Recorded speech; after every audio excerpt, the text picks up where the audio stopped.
Hello everybody, and welcome back to the online alumni program for the Sunshine Coast Health Center. And this month we're talking about change in recovery and whether or not it's really, is it the human being who has to change everything? You know that old saying, the only thing you have to change in recovery is everything. Well, does that mean you have to change who you are as a person? So last week we talked about this one group of psychologists who said, no, people don't change in recovery. They're still the same human being. Yeah, they're doing different stuff, but they're still the same person. Today, this week, we'll talk about a very famous guy by the name of Dan McAdams.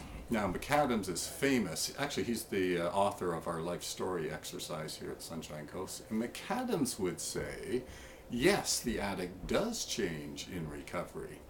He said, yeah, those trait guys who talk about, yes, there are people who are introverted and extroverted, people who are shy or outgoing, people who are conscientious, people who are not, all that stuff. Yeah, that tells us something about who someone is, but he says that's the kind of thing you want to learn about when you first meet somebody. In fact, he even calls that kind of stuff the psychology of the stranger. And he said it's interesting, but it really doesn't give us much information about who someone is. Much better to get down a little deeper level and figure out, well, what motivates this person? What do they want out of life? And how are they going about getting it?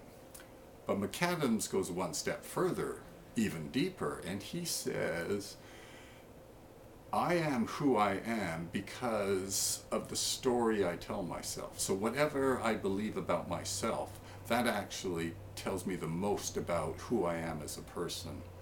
He called it the narrative construction of the self, to give it a big fancy term.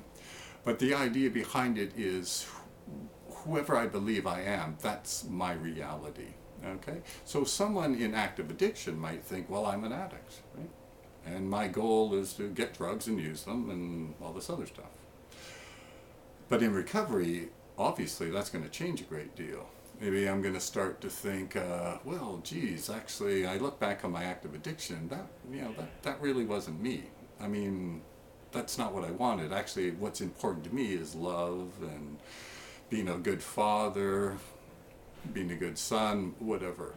And so the story I tell myself will change, even including maybe an active addiction. I didn't think very much of myself. Yeah, so what if I'm killing myself? I'm not hurting anyone else, who cares? But in recovery, I think, well, maybe I'm an important person. And I think I deserve a good life.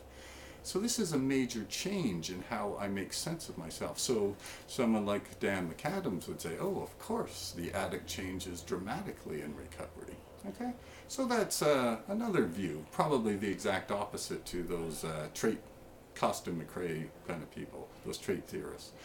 But still, I mean, there's just as some background, we'll set up the two sides, right? We'll have on the one hand, people don't change in recovery, and on the other hand, they do. And so we'll look a little more deeply and see if we can figure out this mess, in the next couple of weeks. Okay, see you then.